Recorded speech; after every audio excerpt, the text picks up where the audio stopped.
أشهد أن لا إله إلا الله وحده لا شريك له وأشهد أن محمدا عبده ورسوله أما بعد فأعوذ بالله من الشيطان الرجيم بسم الله الرحمن الرحيم الحمد لله رب العالمين الرحمن الرحيم مالك يوم الدين إياك نعبد وإياك نستعين اهدنا الصراط المستقيم صراط الذين أنعمت عليهم غير المغضوب عليهم ولا الضالين يا أيها الذين آمنوا كونوا قوامين بالقسط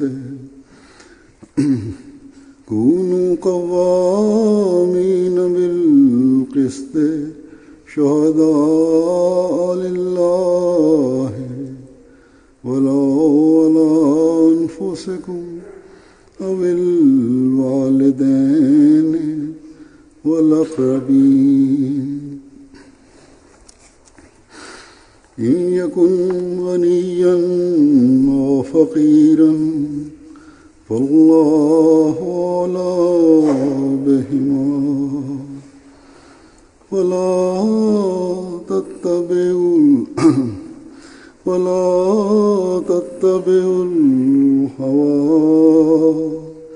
أن تعدلوا وإن تلووا أو تعرضوا فإن الله كان بما تعملون خبيرا.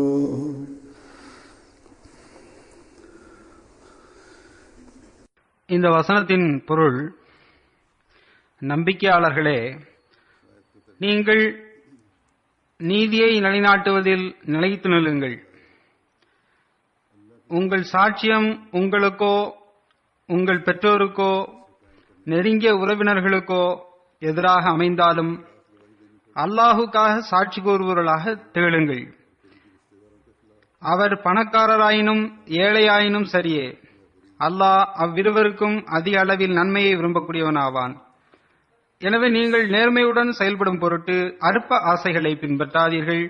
நீங்கள் உண்மையை மறைத்தாலோ தட்டி கழித்தாலோ நீங்கள் செய்வதை அல்லாஹ் நன்கறிகின்றான் என்பதை நினைவிற்கொள்ளுங்கள். உலக பிரச்சனைகளுக்குரிய தீர்வு இஸ்லாமிய போதனைகளில் உள்ளது என்று நாம் உலகிற்கு கூறுகின்றோம். அது தொடர்பான இஸ்லாமிய போதனைகளையும் நாம் எடுத்து வைக்கின்றோம். எனது கனடா சுற்றுப்பயணத்தின் போது இன்றைய உலக பிரச்சனைகளுக்கு நீங்கள் என்ன தீர்வு கூறுகின்றீர்கள் என்று ஒரு பத்திரிகையாளர் என்னிடம் கேட்டார். உலகவாதிகளாகிய நீங்களும் உலக வல்லரசுகளும் தத்தமது வட்டத்தில் பிரச்சனைகளை தீர்ப்பதற்கும் உலகில் அமைதியை நிலைநாட்டுவதற்கும் தீவிரவாதத்தை ஒடுக்குவதற்கும் உங்களால் இயன்ற அனைத்து முயற்சிகளையும் செய்து முடித்து விட்டீர்கள். ஆனால் பிரச்சனைகள் அப்படியேத்தான் இருக்கின்றன. ஓரிடத்தில் பிரச்சனைகள் குறைந்திருக்கின்றதென்றால் மற்றொரு இடத்தில் நெருப்பின் ஜுவாலை கொழுந்துவிட்டு எரிந்து விடுகின்றது. அங்கு பிரச்சனைகளை தீர்ப்பதற்கு நீங்கள் முயற்சி செய்தால் பழைய இடத்தில் மீண்டும் குழப்பம் ஆரம்பமாகிவிடுகின்றது. இந்த குழப்பங்களை முடிவுக்கு கொண்டு வருவதற்கு அனைத்து உலகியல் முயற்சிகளும் செய்யப்பட்டுவிட்டன. ஒரே ஒரு முயற்சி மட்டும் இன்னும் செய்யப்படவில்லை. அது இஸ்லாமிய போதனைகளின் ஒளியில் இப்பிரச்சனைகளுக்கு தீர்வு காண்பதாகும். இவ்வாறு நாம் பதிலளிக்கும் போது கேள்வி கேட்கின்ற நபர்கள் மௌனமாகி விடுகின்றனர். ஆனால் துரதிருஷ்டவசமாக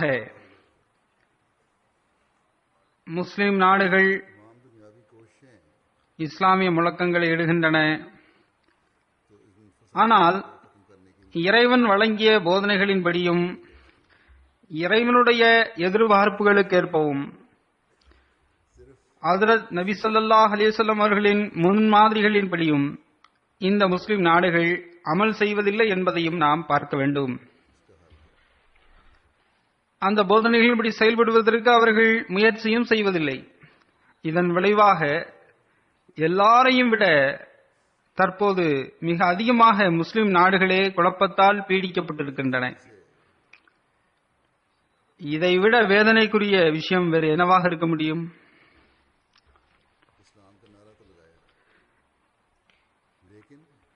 இந்த இஸ்லாமிய போதனைகளில் செயல் ரீதியான உண்மைத்துவம் இருக்கும் என்றால் முதலில் இஸ்லாமிய நாடுகள் அதன்படி அமல் செய்யட்டும் என்று இதுவரை என்னிடம் எந்த பத்திரிகையாளரும் நேரடியாக கூறவில்லை. ஆனால் அவர்களின் எண்ணங்களில் இந்த கேள்வி கண்டிப்பாக எழும், நிச்சயமாக எழும். எனவே நான் பொதுவாக அந்நியர்களுக்கு மத்தியில் சொற்பொழிவாற்றும் போது அவர்களிடத்தில் முதலில் முஸ்லிம்களின் நிலையை எடுத்துரைத்து அதன் பின்னர் வல்லரசுகளின் அசல் நிலைகளை அவர்களுக்கு வெளிப்படுத்துகின்றேன்.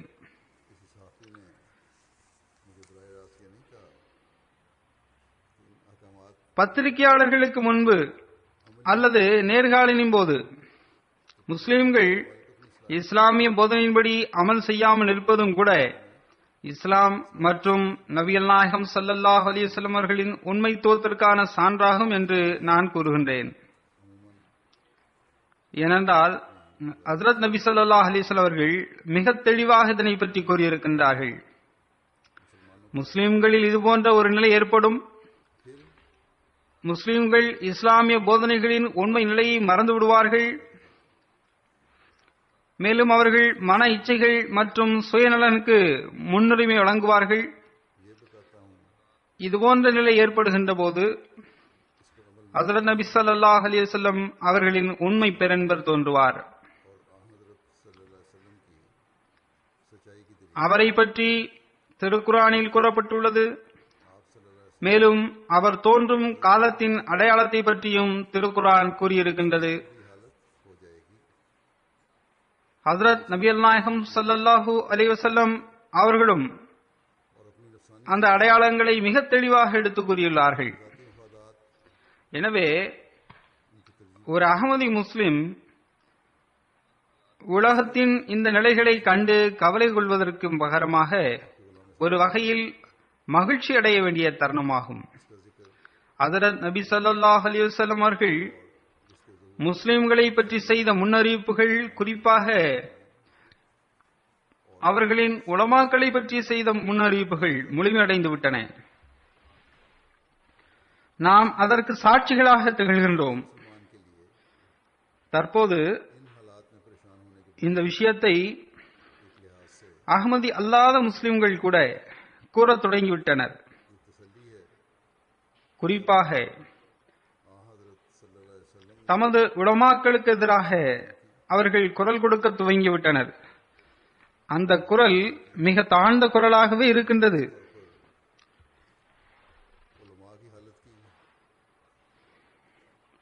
எனவே அகமதி முஸ்லிம்களாகிய நாம் ஹஜ்ரத் நபி ஸல்லல்லாஹு அலைஹி வஸல்லம் அவர்களின் முன்னறிவிப்பின் ஒரு பகுதி நிறைவடைந்து விட்டது என்பதை எண்ணி மகிழ்ச்சி அடைகின்றோம். மேலும் நாம் ஹஜ்ரத் நபி ஸல்லல்லாஹு அலைஹி வஸல்லம் அவர்களின் மற்றொரு பகுதி முன்னறிவிப்பை முழுமை செய்யக்கூடியவர்களாக இருக்கின்றோம் என்பதை எண்ணியும் மகிழ்ச்சி அடைகின்றோம். அல்லாஹுவால் அனுப்பப்பட்ட நபரை, மேலும் ஹஜ்ரத் நபி ஸல்லல்லாஹு அலைஹி வஸல்லம் அவர்களின் உண்மை பேரன்பரை, அதாவது வாக்களிக்கப்பட்ட மசீஹ் மற்றும் வாக்களிக்கப்பட்ட மஹ்தியை ஏற்றுக்கொண்ட மக்களாக நாம் திகழ்கின்றோம். அல்ஹம்துலில்லாஹ். அன்னாரின் மூலமாகவே இஸ்லாமிய மறுமலர்ச்சிக்குரிய காலகட்டம் ஆரம்பமாகியுள்ளது. ஆனால் இந்த விஷயம் மட்டும் நமது நோக்கத்தை அடைந்து விட்டவர்களாக நம்மை ஆக்கிவிடுமா? இது எப்படிப்பட்ட கேள்வி என்றால், இந்த கேள்வியை நம்மில் ஒவ்வொருவரும் சீர்தூக்கி பார்க்க வேண்டும். நான் தற்போது துவக்கத்தில் ஓதிய வசனத்தை பல்வேறு சந்தர்ப்பங்களில் அந்நியர்களுக்கு மத்தியில் நான் நிகழ்த்திய சொற்பொழிவில் ஓதி காட்டியுள்ளேன். இஸ்லாம் நீதியை நிலைநாட்டுவதற்காக எடுத்துரைக்கும் தரம் இந்த வசனத்தில் கூறப்பட்டுள்ளது என்றும் நான் அவர்களுக்கு கூறுகின்றேன். பெரும்பாலான மக்கள் அதை கேட்டு தாக்கத்திற்குள்ளாகிவிடுகின்றனர்.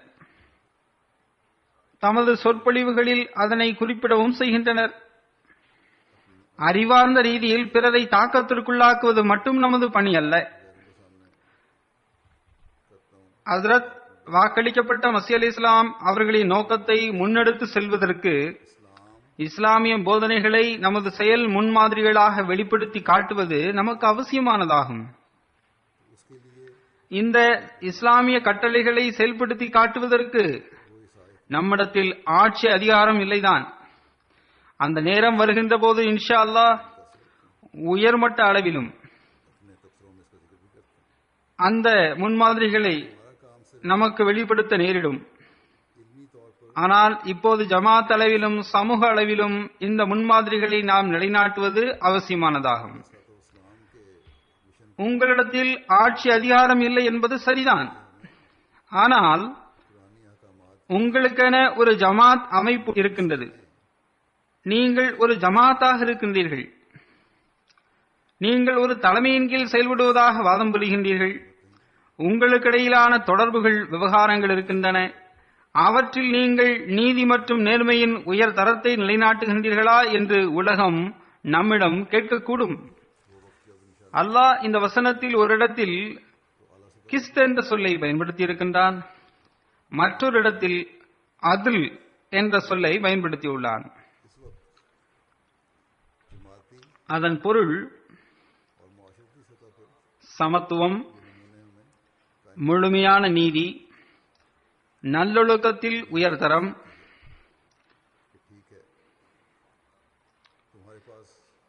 ஒரு தரப்பிற்கு ஆதரவாக செயல்படுவதிலிருந்து முற்றிலும் தூய்மையாக இருத்தல் மற்றும் எந்த தாக்கத்திற்கும் உள்ளாகாமல் பணி செய்தல் போன்றவை ஆகும். இப்போது நம்மில் ஒவ்வொருவரும் இதனை ஆய்வு செய்வது அவசியமாகும்.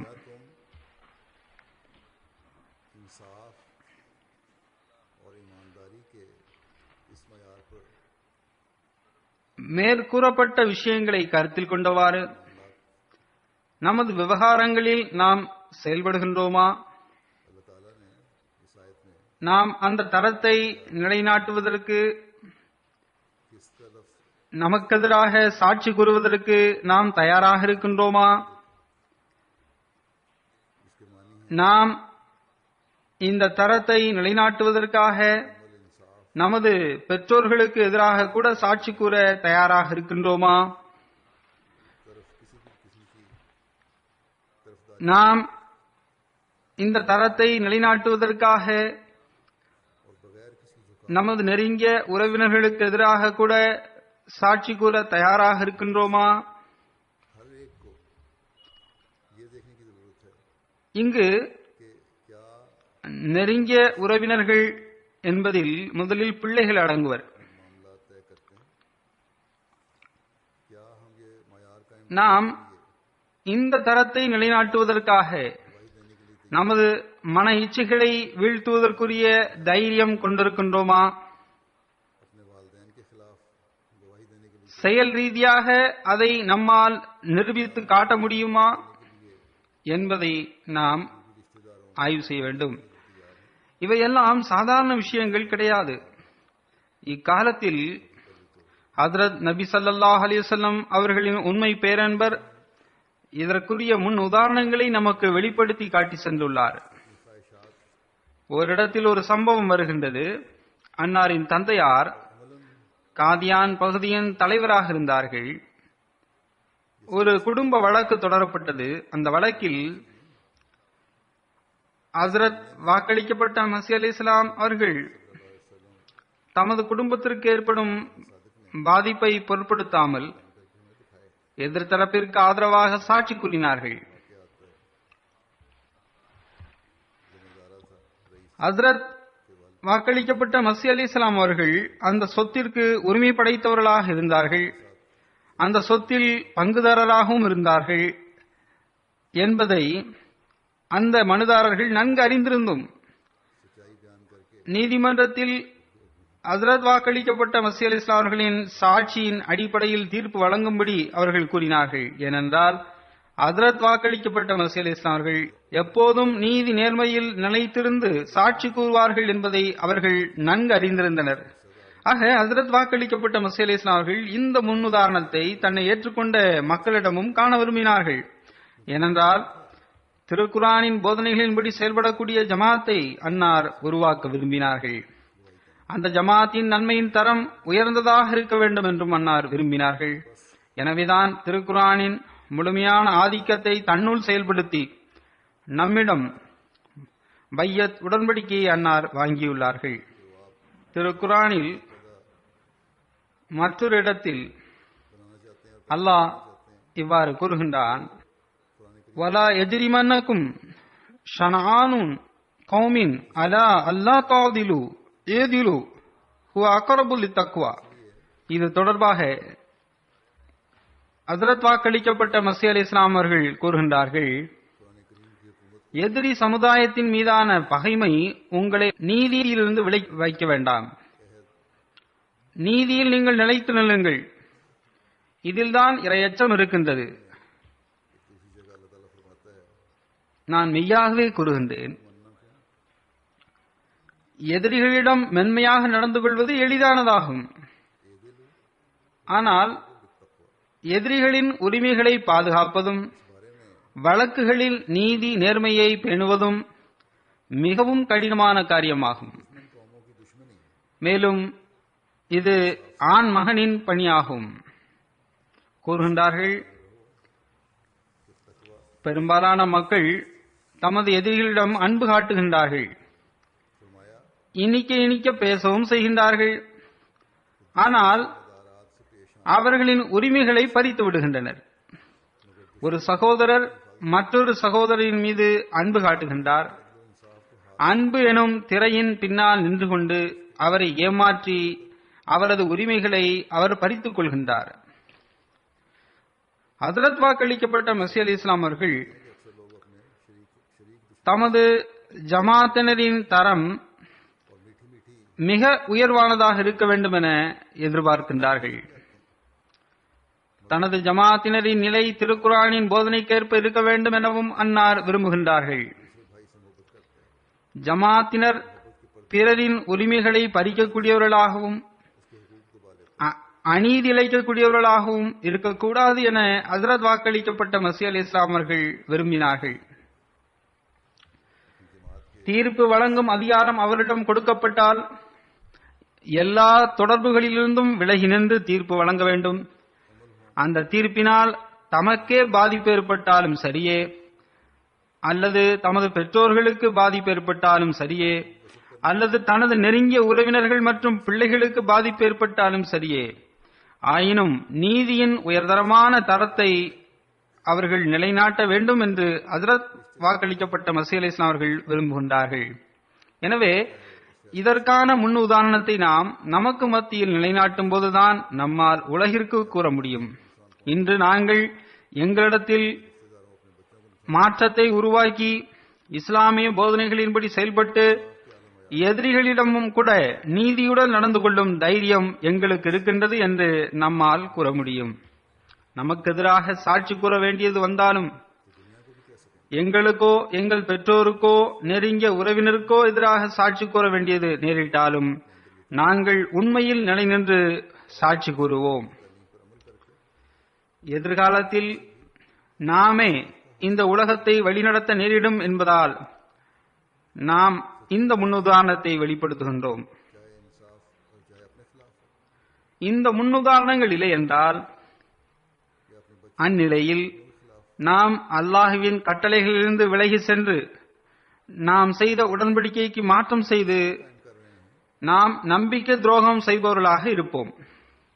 எனவே ஒவ்வொரு அகமதியிடமும் நான் கூறுவேன், குறிப்பாக நான் ஜமாத் பொறுப்பாளரிடம் கூறுவேன், அவர்கள் ஒவ்வொருவரும் தம்மைத்தாமே ஆய்வு செய்ய வேண்டும். அவர்கள் தம்மிடம் ஒப்படைக்கப்பட்ட அமானிதங்களுக்குரிய உரிமைகளை எந்த அளவிற்கு சரியாக செயல்படுத்தி நீதியில் நிலைநிற்கின்றார்கள் என்பதை அவர்கள் ஆராய வேண்டும். அவர்களின் ஒவ்வொரு தீர்ப்பும் நீதியின் உயர்தரத்தை வெளிப்படுத்தக்கூடியதாக இருக்க வேண்டும். நான் கனடாவிற்கு சென்றிருந்தேன். அங்கும் சில பொறுப்பாளர்கள் அல்லது எவர்களிடம் முறையான பொறுப்புகள் ஒப்படைக்கப்படாவிட்டாலும் சில தொண்டுகளை அவர்கள் ஆற்றி வருகின்றார்களோ அவர்களை பற்றி மக்களுக்கு சில முறையீடுகள் உள்ளன. அவர்கள் நீதியுடன் செயல்படுவதில்லை. அவர்களில் சிலர் தனது நெருக்கமானவர்களுக்கு ஆதரவாக செயல்படும் எண்ணம் படைத்திருக்கின்றனர் அல்லது தனது உறவினர்களுக்கு ஆதரவாக தீர்ப்பு வழங்குகின்றனர். ஒரு விவகாரத்தில் ஏதாவது ஒரு தரப்பிற்கு ஆதரவாக தீர்ப்பு வழங்க நேரிடும் என்பது உண்மைதான். அந்த தீர்ப்பு மற்றொரு தரப்பிற்கு எதிராக அமையும் என்பதும் சரிதான்.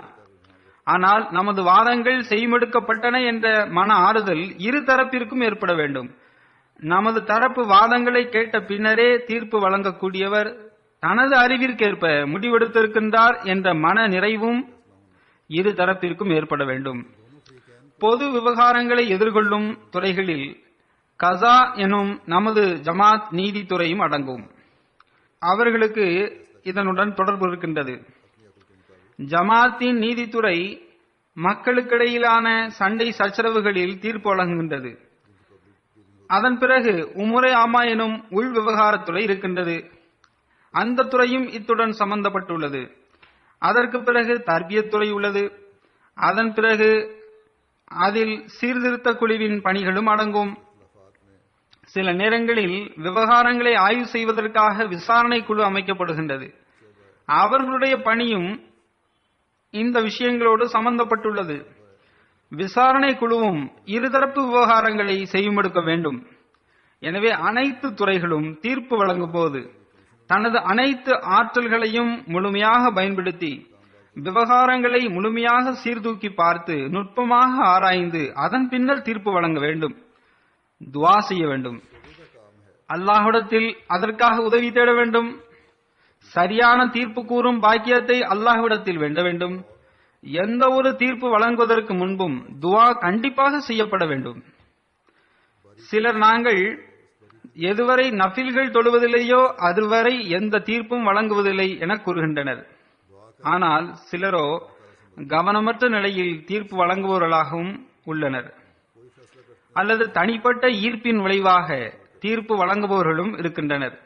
அதே போன்று மக்களுடனான விவகாரங்களில் ஜெனரல் செக்ரட்டரி துறையும் கையாளுகின்றது.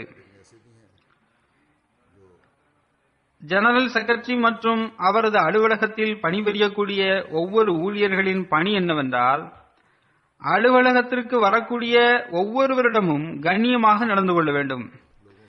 தனக்கு விருப்பமான நபர்கள் மற்றும் தன்னுடைய நண்பர்களிடம் ஒரு விதமாகவும் தான் அறியாத அல்லது எவர்களுடன் சுமூக உறவு இல்லையோ அவர்களுடன் வேறொரு விதமாகவும் நடந்து கொள்ளக்கூடாது.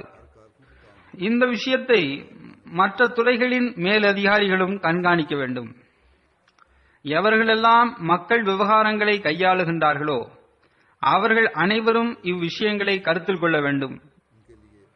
தம்முடன் பணி செய்யக்கூடிய ஒவ்வொரு ஊழியரும் நீதியின் தேட்டங்களை முழுமை செய்தவாறு தமது பணியை நிறைவு செய்கின்றாரா இல்லையா என்பதை ஆராய வேண்டும்.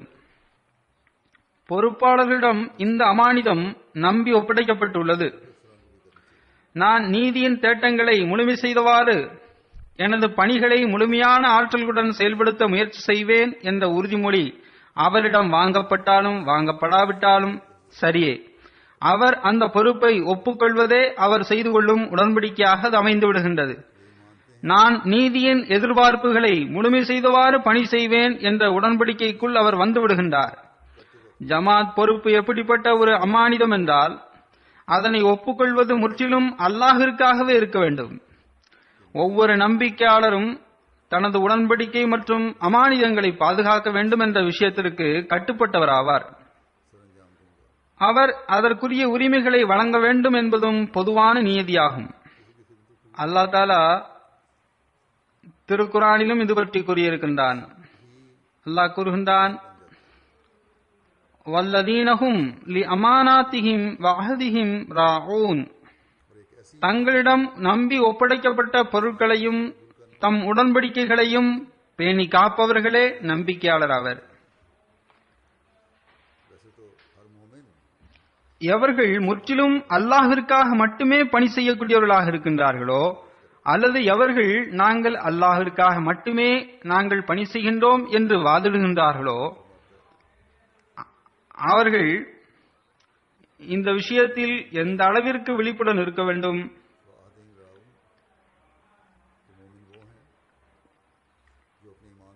எவரிடத்தில் ஜமாத் பொறுப்புகள் ஒப்படைக்கப்பட்டிருக்கின்றதோ அவர்கள் மற்ற நம்பிக்கையாளர்களை விட கூடுதல் கவனம் செலுத்த வேண்டும். இந்த விஷயத்தில் நான் தலைமையக பொறுப்பாளர்களுக்குத்தான் இதனை கூறிக்கொண்டிருக்கின்றேன் என்று எவரும் நினைத்துவிட வேண்டாம். மாறாக ஜமாத் தலைவர்களுக்கும் மற்றும் அவர்களின் செயற்குழு உறுப்பினர்களுக்கும் கூட நான் கூறுகின்ற இந்த விஷயங்கள் பொருந்தும். அவர்கள் தம்மை தாமே ஆய்வு செய்ய வேண்டும். நாம் நீதியின் எதிர்பார்ப்புகளை முழுமை செய்கின்றோமா என்று அவர்கள் ஆராய வேண்டும். இது கனடாவுடன் தொடர்புடைய விஷயம் மட்டுமல்ல. இங்கிருந்தும் ஜெர்மனியிலிருந்தும் உலகின் ஏனைய பல நாடுகளிலிருந்தும் எனக்கு இதுபோன்ற புகார்கள் வருகின்றன. எல்லா இடத்திலும் தனது நடைமுறைகளை சரி செய்து கொள்ள வேண்டிய தேவை இருக்கின்றது. இல்லையென்றால் நீதியின் எதிர்பார்ப்புகளை முழுமை செய்யாததன் காரணமாக அமானிதங்களையும் உடன்படிக்கைகளையும் பேணி காப்பவர்களாக நீங்கள் இருக்க மாட்டீர்கள் என்பது மட்டுமல்ல, மாறாக நம்பிக்கை துரோகம் செய்யக்கூடியவர்களாக நீங்கள் ஆகிவிடுவீர்கள். நம்பிக்கை துரோகிகளை நான் விரும்புவதில்லை என்று அல்லாஹ் கூறியிருக்கின்றான். தொண்டுகளை ஆற்றி நற்கூலி பெறுவதற்கு பகரமாக அநீதி இழைத்து அகம்பாவமான நடைமுறையை வெளிப்படுத்தி அல்லாஹ்வின் கோபத்தை பெறக்கூடிய மக்களாக நீங்கள் ஆகிவிடுவீர்கள். எனவே எங்கு தவறு நடக்கின்றதோ அங்கு தவறுகளை மறைப்பதற்கு சாக்கு போக்குகளை தேடுவதற்கு பகரமாக இஸ்திக்ஃபார் செய்தவாறு, பாவ மன்னிப்பு தேடியவாறு தன்னை சீர்படுத்திக் கொள்வதற்கு ஒவ்வொரு பொறுப்பாளரும் முயற்சி செய்ய வேண்டும்.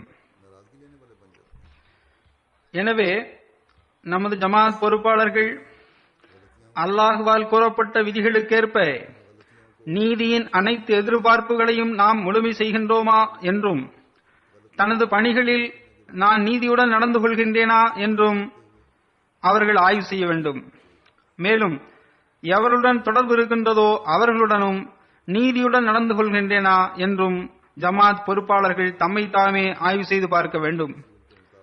ஜமாத் தலைவராகவோ செயலராகவோ அல்லது அமீராகவோ இருப்பது ஒரு பொருட்டே அல்ல. மேலும் இந்த பதவிகள் எவருக்கும் பாவ மன்னிப்பையும் பெற்றுத் தந்து விடாது. மேலும் இந்த பொறுப்புகளை வகிப்பது என்பது அல்லாஹின் மீதும் அவனது ஜமாத்தின் மீதும் நீங்கள் செய்கின்ற உபகாரமும் கிடையாது.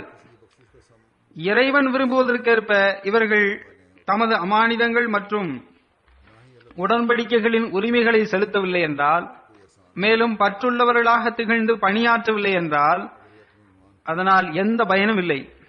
எனவே ஒவ்வொரு பொறுப்பாளரும் தூய்மையானவர்களாக திகழ்ந்து அல்லாஹுக்காக மட்டும் பணி செய்ய வேண்டும். தமது ஒவ்வொரு தீர்ப்பிலும் நீதியின் அனைத்து எதிர்பார்ப்புகளையும் முழுமை செய்ய வேண்டும்.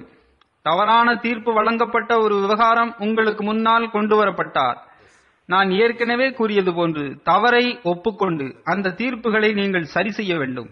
உங்களது ஒழுக்கங்களையும் நீங்கள் சரி செய்து கொள்ள வேண்டும். மேலும் வகூலு லின்னாசி ஹுஸ்னா, அதாவது நீங்கள் மக்களுடன் மென்மையாக பேசுங்கள் என்ற அல்லாஹ்வின் கட்டளையையும் கருத்தில் கொள்ள வேண்டும். உயர்ந்த நல்லொழுக்கத்துடன் பேசுங்கள். நான் கூறியது போன்று உலகின் ஒவ்வொரு நாட்டிலும் உள்ள பொறுப்பாளர்களும் தம்மை தாமே ஆய்வு செய்ய வேண்டியது அவசியமானதாகும். நான் கனடாவின் உதாரணத்தை கூறியதற்கு காரணம், அங்கு அந்நியர்களால் ஜமாத் மிக அதிகமாக அறியப்படுகின்றது. எனது சுற்றுப்பயணத்திற்கு பிறகு ஜமாத் அறிமுகம் மேலும் அதிகரித்துவிட்டது. ஜமாத் அந்நியர்களின் பார்வையில் மிக முக்கிய இடத்தை பெற்றுவிட்டது. எனவே இந்த வகையில் எல்லா ரீதியிலும் நமது முன் உதாரணங்களை நிலைநாட்டுவது நமக்கு அவசியமாகும். குறிப்பாக ஒவ்வொரு பொறுப்பாளரும், பொதுவாக ஒவ்வொரு அகமதியும் உலகின் முன்னிலையில் ஒரு முன் உதாரணமாக திகழ வேண்டும். உலகில் எங்கு குழப்பங்கள் மற்றும் சண்டை சச்சரவுகள் மற்றும் நிம்மதியின்மை, பிறரின் உரிமைகளை பறிக்கின்ற முன் உதாரணங்கள் நமக்கு காண கிடைக்கின்றதோ, அங்கு நீதி மற்றும் பிறரின் உரிமைகளை வழங்குதலின் முன் உதாரணங்கள் ஜமாத்தில் தென்பட வேண்டும். இந்த அறிமுகத்தின் மூலமாக உலக மக்கள் உங்களை பார்ப்பார்கள். இந்த ஜமாத்தின் ஒவ்வொரு உறுப்பினரும் ஒரு முன் உதாரணமாக இருக்கின்றார்களே என்று அவர்கள் பார்ப்பார்கள். பொறுப்பாளர்களுக்கு மட்டுமே இது கடமையாகும் என்பதல்ல, ஒவ்வொரு அகமதிக்கும் இதில் கடமை இருக்கின்றது. ஒவ்வொரு அகமதியும் தமக்கிடையிலான தொடர்புகளில் உயர்தரமான முன்னுதாரணங்களை வெளிப்படுத்த வேண்டும். நீதியின் எதிர்பார்ப்புகளை முழுமை செய்ய வேண்டும். தனது ஒழுக்கங்களை உயர்தரமானதாக ஆக்கிக் கொள்ள வேண்டும். தங்களுக்கிடையிலான விவகாரங்களில் ஒருதலைபட்சமாக எந்த ஒரு வகையிலும் செயல்படுவதிலிருந்து முற்றிலும் தூய்மையானவர்களாக நீங்கள் இருக்க வேண்டும். எந்த ஒரு பக்கமும் சாய்ந்திருக்கக்கூடாது. அகமதியின் சாட்சியும் கூற்றும் நீதி மற்றும் உண்மையின் முன் உதாரணங்களாக இருக்க வேண்டும். அகமதிகள் சாட்சி கூறியிருந்தால் அதற்கு எதிராக முறையிடவே முடியாது என்று உலகம் உங்களை பார்த்து கூற வேண்டும். ஏனென்றால் அந்த சாட்சிகள் நீதியின் உயர்தரத்தை எட்டியிருக்கும். நாம் இந்த நிலையை உருவாக்கிவிட்டால் பின்னர் நாம் நமது சொற்பொழிவுகளில், நமது பேச்சுகளில், நமது பிரச்சாரங்களில் நாம் உண்மையாளர்களாக இருப்போம். இல்லையென்றால் அந்நிலையில் மற்றவர்கள் எப்படியோ அப்படித்தான் நாமும் இருப்போம்.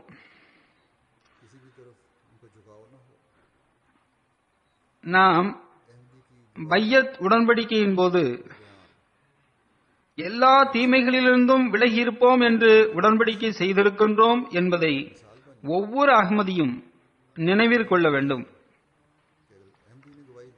உடன்படிக்கைகளை பேணாமல் இருப்பதும் வேண்டுமென்றே அதன்படி செயல்படாமல் இருப்பதும் நம்பிக்கை துரோகமாகும். ஹஜ்ரத் நபியல் நாயகம் ஸல்லல்லாஹு அலைஹி வஸல்லம் அவர்கள் ஒரு உண்மையான நம்பிக்கையாளரின் அடையாளங்களை எடுத்துரைத்தவாறு கூறுகின்றார்கள். ஒருவருடைய உள்ளத்தில் நம்பிக்கையும் நிராகரிப்பும் ஒன்றுபட முடியாது. உண்மையும் பொய்யும் ஒன்றுபட முடியாது. அதேபோன்று அமானிதமும் நம்பிக்கை துரோகமும் ஒன்றுபடவே முடியாது. மற்றொரு ஹதீஸில் அன்னார் கூறுகின்றார்கள், இந்த விஷயத்தை ஜமாத் பொறுப்பாளர்களும் கவனத்தில் கொள்ள வேண்டும். மேலும் ஒவ்வொரு அகமதியும் இதனை கருத்தில் கொள்ள வேண்டும். ஹஜ்ரத் நபியல் நாயகம் ஸல்லல்லாஹு அலைஹி வஸல்லம் அவர்கள் கூறுகின்றார்கள், 3 விவகாரங்களில் ஒரு முஸ்லிமின் உள்ளம் நம்பிக்கை துரோகம் செய்ய முடியாது. அந்த 3 விஷயங்கள் இதுவாகும். 1, அல்லாஹ்வின் பணிகளில் தூய்மையான எண்ணம். எல்லா முஸ்லிம்களுக்கும் நன்மையை விரும்புவது, அதாவது அனைவருக்கும் நன்மையை விரும்புவது. 3வது, ஜமாத்துல் முஸ்லிமீன்களோடு இணைந்திருப்பது. நான் கூறியது போன்று அல்லாஹ்வின் மார்க்கத்தின் கடமைகளை ஆற்றுவது, அதிலும் நீதியின் தேட்டங்களை முழுமை செய்தவாறு பணியாற்றுவது மற்றும் தூய எண்ணத்துடன் பணிகளை ஆற்றுவதுதான் அல்லாஹ்வின் அமானிதங்களுக்குரிய உரிமைகளை வழங்குவதாகும். ஒவ்வொரு நபரும் பிறரின் உரிமைகளை வழங்குவது அவசியமானதாகும். நம்மில் ஒவ்வொருவரும் பிறருக்குரிய உரிமைகளை வழங்குகின்றவர்களாக ஆகிவிடுகின்ற நிலையில் உரிமைகளை கேட்டு நடத்தப்படுகின்ற போராட்டங்கள் தானாகவே முடிந்துவிடும். எனது உரிமைகளை கொடுங்கள் என்ற பேச்சுக்கே அங்கு இடம் இருக்காது. மாறாக உரிமைகளை வழங்கக்கூடியவர்களாக அனைவரும் அங்கு இருப்பர். இதனை ஹஜ்ரத் நபி ஸல்லல்லாஹு அலைஹி வஸல்லம் அவர்கள் ஒரு உண்மையான நம்பிக்கையாளரின் அடையாளமாக கூறியிருக்கின்றார்கள். அடுத்து ஒவ்வொரு அகமதியும் இதனை நினைவில் கொள்ள வேண்டும். ஜமாத்துல் முஸ்லிமீனோடு இணைந்திருப்பதுதான் ஒருவரை உண்மையான முஸ்லிமாக ஆக்குகின்றது. இன்று உலகில் அஹ்மதியா முஸ்லிம் ஜமாத் மட்டும்தான் ஜமாத் என்ற ரீதியில் அழைக்கப்படுகின்றது. உலகில் இந்த ஒரு ஜமாத் தான் ஜமாத்தாக அடையாளம் காணப்படுகின்றது. இதை தவிர்த்து உலகில் உலகளாவிய ஜமாத் என்று எந்த ஒரு ஜமாத்தும் இல்லை. முழு உலகிலும் ஒரே ஜமாத்தாக அறியப்படுகின்ற எந்த ஒரு ஜமாத்தும் இல்லை. எனவே அப்படிப்பட்ட இந்த ஜமாத்துடன் இணைந்திருப்பதும் ஜமாத் அமைப்பின் அங்கமாக இருப்பதும் ஹஜ்ரத் நபிகள் நாயகம் ஸல்லல்லாஹு அலைஹி வஸல்லம் அவர்களின் வழிகாட்டலுக்கேற்ப ஒருவரை உண்மையான முஸ்லிமாக ஆக்கிவிடுகின்றது. ஒவ்வொரு அஹ்மதியும் இந்த விஷயத்திற்காக எவ்வளவு நன்றி கூறினாலும் அது குறைவுதான். ஹிலாஃபத் மற்றும் ஜமாத் அமைப்பிற்கு முழுமையாக கட்டுப்படுவதுதான் நீங்கள் செய்கின்ற உண்மையான நன்றியாக இருக்கும். இப்படிப்பட்ட நன்றி உணர்வை வெளிப்படுத்தும் நற்பாக்கியத்தை அல்லாஹ் ஒவ்வொரு அஹ்மதிக்கும் வழங்குவானாக. நீதியின் எதிர்பார்ப்புகளை முழுமை செய்யும் நற்பாக்கியத்தையும் அல்லாஹ் ஒவ்வொரு அஹ்மதிக்கும் வழங்குவானாக. ஏதாவது ஒரு சந்தர்ப்பத்தில் சாட்சி கூற வேண்டிய நிலை ஏற்பட்டால் ஒருபோதும் நம்பிக்கை துரோகம் செய்தல் கூடாது. ஜமாத்தின் ஒவ்வொரு பொறுப்பாளரும் தமது பொறுப்புகளை உணர வேண்டும். மேலும் தனது உடன்படிக்கை மற்றும் அமானிதங்களை முழுமை செய்யக்கூடியவர்களாக பொறுப்பாளர்கள் திகழ வேண்டும். மேலும் தனது அனைத்து கடமைகளையும் நீதியின் எதிர்பார்ப்புகளை முழுமை செய்தவாறு செயல்படுத்த வேண்டும். இந்த அழகிய போதனை நமது சந்ததியிடமும் நிலைபெற வேண்டும். அதற்காக நாம் முயற்சியும் செய்ய வேண்டும். ஏனென்றால் அப்போதுதான் நேரம் வரும்போது உண்மையான நீதியின் முன் உதாரணங்களை நாம் உலகிற்கு வெளிப்படுத்தி காட்ட முடியும். ஹஜ்ரத் நபிகள் நாயகம் ஸல்லல்லாஹு அலைஹி வஸல்லம் அவர்கள் எந்த நீதியை உலகில் நிலைநாட்டினார்களோ அந்த நீதியை நம்மால் நிலைநாட்ட முடியும். மேலும் ஹஜ்ரத் நபிகள் நாயகம் ஸல்லல்லாஹு அலைஹி வஸல்லம் அவர்களின் உண்மை பேரன்பர் இக்காலத்தில் எந்த முன்னுதாரணங்களை நிலைநாட்டி சென்றிருக்கின்றார்களோ அதனை நாம் வெளிப்படுத்தி காட்ட முடியும். ஹஜ்ரத் வாக்களிக்கப்பட்ட மஸீஹ் இஸ்லாம் அவர்கள் நம்மிடம் அந்த எதிர்பார்ப்பை வைத்துள்ளார்கள். அல்லாஹ் தஆலா நம் அனைவருக்கும் அதற்கான நற்பாக்கியத்தை வழங்குவானாக. ஜும்மா தொழுகைக்கு பிறகு நான் சில ஜனாசா காயிப் தொழுகைகளை தொழ வைப்பேன். முதலாவது ஜனாசா மதிப்பிற்குரிய அத்னான் முஹம்மது குருத்தியா சாஹிப் அவருடையதாகும். அவர் சிரியா நாட்டை சார்ந்தவர். அவரை 2013ஆம் ஆண்டில் சிரியாவில் உள்ள ஒரு தீவிரவாத அமைப்பு கடத்தி சென்றது. அதற்கு பிறகு ஷஹீதாக்கிவிட்டது. அத்னான் சாஹிப் 1971இல் சிரியாவின் நகரமான ஹல்பில் பிறந்தார். 2003ஆம் ஆண்டு தமாசுர் சாஹிபா என்ற பெண்மணியை திருமணம் செய்தார். அத்னான் சாஹிப்பின் மாமனார் யாசின் ஷெரீப் சாஹிப் 2007ஆம் ஆண்டு பையத் செய்து ஜமாத்தில் இணைந்தார். அன்னாரது தப்லீகின் மூலமாக அன்னாரது மற்ற பிள்ளைகளும் தமாசிர் சாஹிபா என்ற அவரது மகளும் பையத் செய்தும் நற்பாக்கியம் பெற்றனர். இவ்வாறாக அத்னான் சாஹிப் அவர்களின் குடும்பத்தில் அஹ்மதிய தொடர்பான பேச்சு தொடங்கியது. அத்னான் சாஹிப் அதிகமாக படித்திருக்கவில்லை. பெரும்பாலும் மௌலிகளுக்கு பின்னாலே சென்று வந்தார். 2010இல் அவரது மனைவி பையத் செய்தபோது மௌலிகள் தூண்டிவிட்டதன் காரணமாக நீ வீட்டில் எம்டியை பார்த்தால் அல்லது அகமதியத்தை பற்றி பேசினால் நான் உனக்கு தலாக் கொடுத்து விடுவேன் என்று மனைவியிடம் கூறினார். அவரது மாமனார் யாசின் ஷெரீப் சாஹிப் திருக்குரான் சுன்னத் அடிப்படையில் அவருக்கு புரிய வைத்து வந்தார்கள். அப்போது அந்நிலையில் அவர் மௌனமாகி வந்தார். ஆனால் மௌலிகளுடன் செல்லும் போது அந்த விஷயங்களை மறந்து விடுவார். ஷஹீதின் மாமனார் கூறுகின்றார், 2011ஆம் ஆண்டு நான் அவரது வீட்டில் அவரது மனைவியுடன் அதாவது எனது மகளுடன் சேர்ந்து திருக்குரான் ஓதிக்கொண்டிருந்தேன். அவ்வாறு திருக்குரான் ஓதிக்கொண்டிருக்கும் போது அத்னான் தனது பணியை முடித்துவிட்டு வீட்டுக்கு திரும்பிவிட்டார். நான் திருக்குரான் ஓதுவதை பார்த்து நான் உங்களுடைய விளக்க உரையை கேட்க விரும்புகின்றேன். எனவே நீங்கள் தொடர்ந்து திருக்குர்ஆன் ஓதிக்கொண்டிருங்கள் என்று கூறினார். அந்த நேரத்தில் நாங்கள் சூரா பனி இஸ்ராயீலின் இந்த வசனத்தை ஓதினோம்.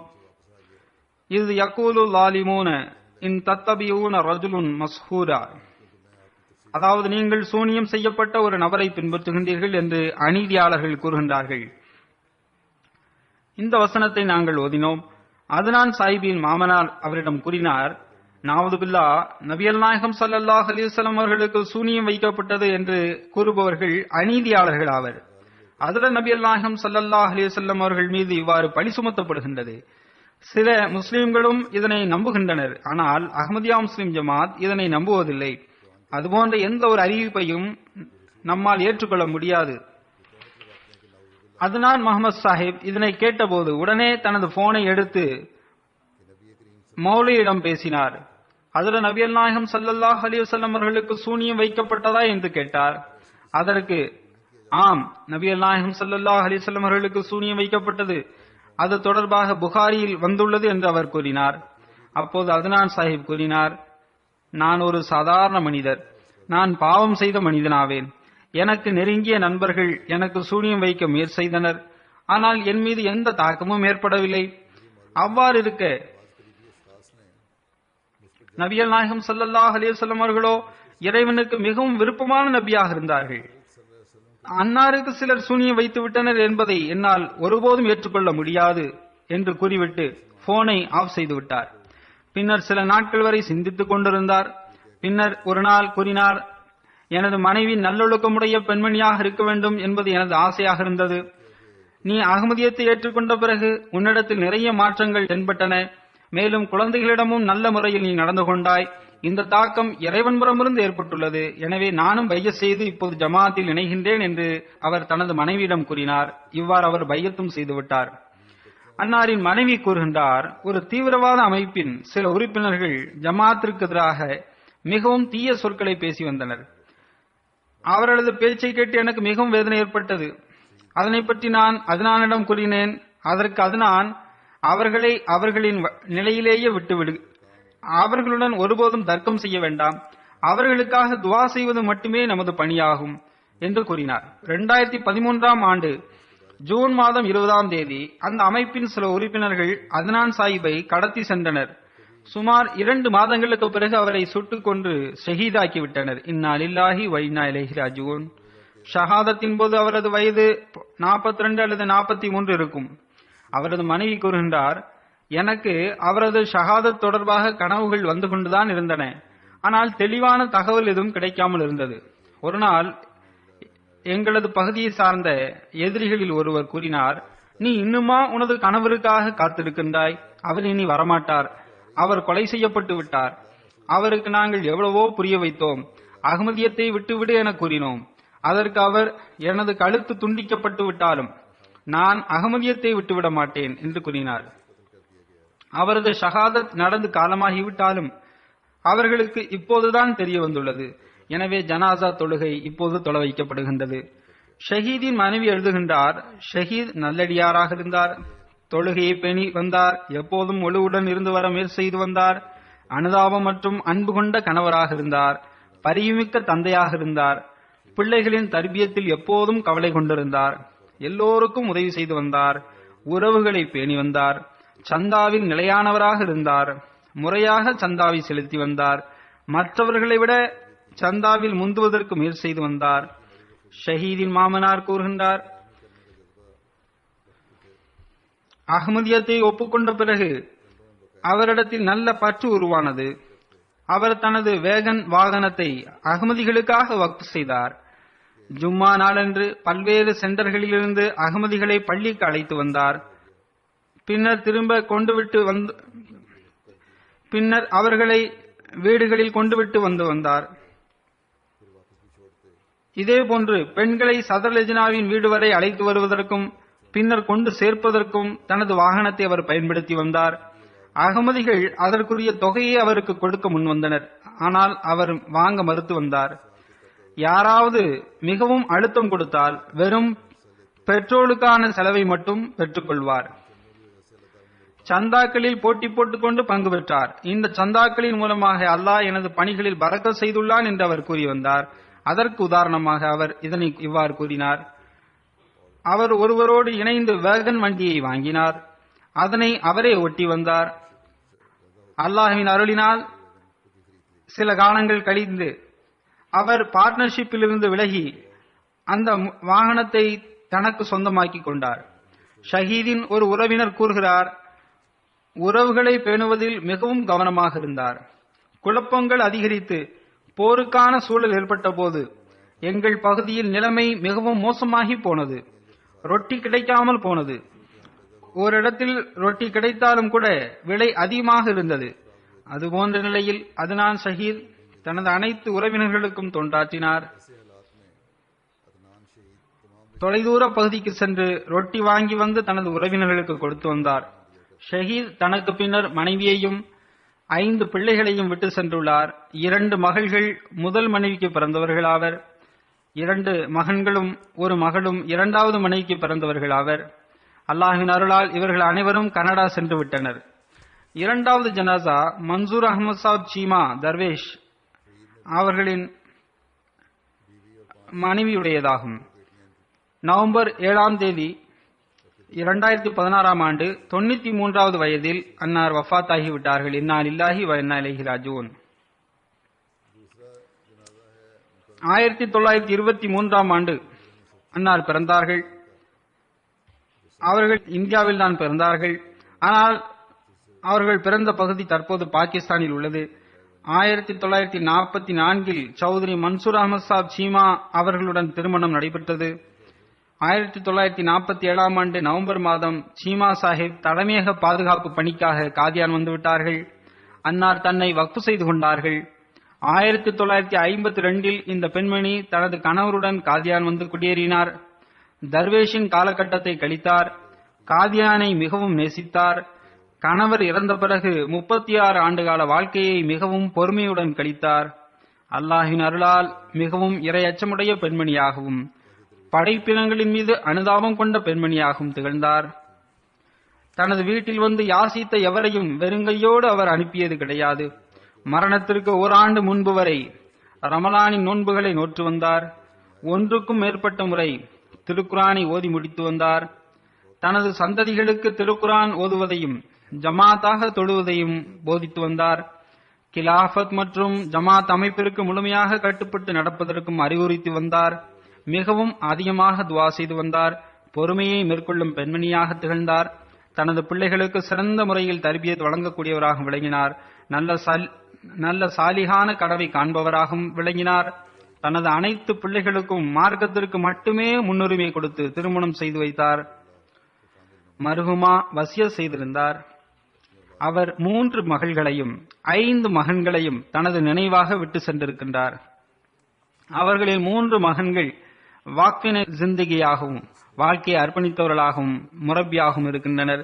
அதில் ஒருவர் தாஹிர் அஹமது சாப் சீமா ஜாமியா அஹ்மதியா காதியானில் ஆசிரியராக இருக்கின்றார். மற்றொரு மகன் முபாரக் அஹமது சாப் சீமா அவர்கள் உலியா அலுவலகத்தில் இன்சார்ஜாக இருக்கின்றார். மேலும் தற்போது இந்திய மஜ்லிஸ் ஷூராவின் செயலராகவும் இருக்கின்றார். அல்லாஹ் மர்ஹூமாவின் அந்தஸ்தை உயர்த்துவானாக. 3வது ஜனாசா காயிப் மதிப்பிற்குரிய ராணா முபாரக் அஹமது சாப் அவர்களுடையதாகும். அன்னார் லாகூரை சார்ந்தவர். பிற்காலத்தில் இங்கு வந்துவிட்டார். நவம்பர் 5ஆம் தேதி 2016ஆம் ஆண்டு 78வது வயதில் அன்னார் வஃபாத் ஆகிவிட்டார். இன்னா லில்லாஹி வ இன்னா இலைஹி ராஜிஊன். அவரது தந்தை மர்ஹூம் ராணா முஹம்மது யாக்கூப் சாஹிப் ஒரு கனவின் விளைவாக அகமதியத்தை ஏற்றுக்கொண்டார். அதன் மூலம் குடும்பத்தில் பெரிய எதிர்ப்பு ஏற்பட்டது. வீட்டை விட்டு வெளியேறினார். அதன் பின்னர் அவருடைய தாயாரும் அகமதியத்தை ஒப்புக்கொண்டனர். ஆரம்பத்திலிருந்தே ராணா சாஹிப் கிலாபத் மற்றும் ஜமாத்தோடு விசுவாசமிக்க தொடர்பு வைத்திருந்தார். 1967இலிருந்து ஜமாத்திற்கு தொண்டாற்ற ஆரம்பித்தார். அவரது மரணம் வரை அவர் ஜமாத்திற்கு தொண்டாற்றி வந்தார்.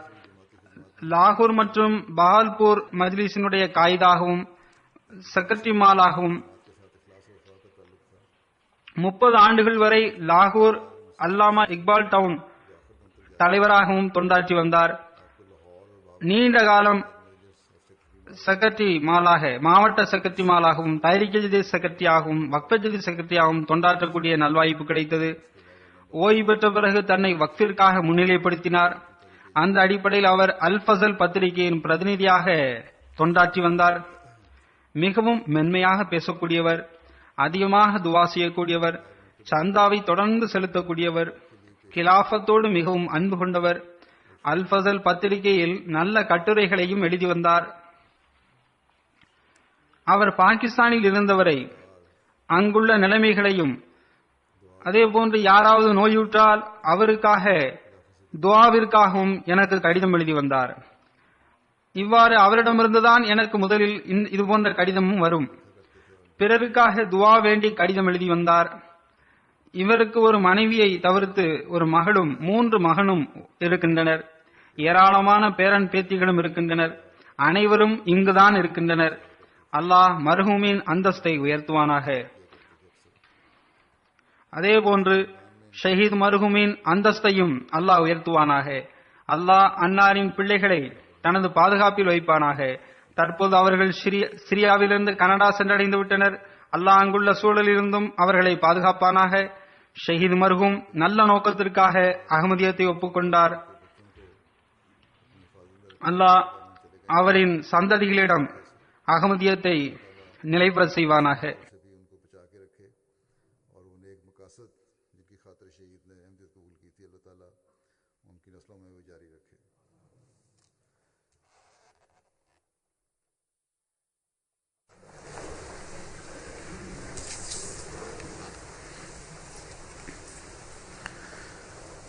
الحمد لله نحمده ونستعينه ونستغفره ونؤمن به ونتوكل عليه ونعوذ بالله من شرور أنفسنا ومن سيئات أعمالنا من يهده الله فلا مضل له ومن يضلل فلا هادي له ونشهد أن لا إله إلا الله ونشهد أن محمدا عبده ورسوله عباد الله رحمكم الله إن الله يأمر بالعدل والإحسان وإيتاء ذي القربى وينهى عن الفحشاء والمنكر والبغي يعظكم لعلكم تذكرون اذكروا الله يذكركم وادعوه يستجب لكم ولذكر الله أكبر.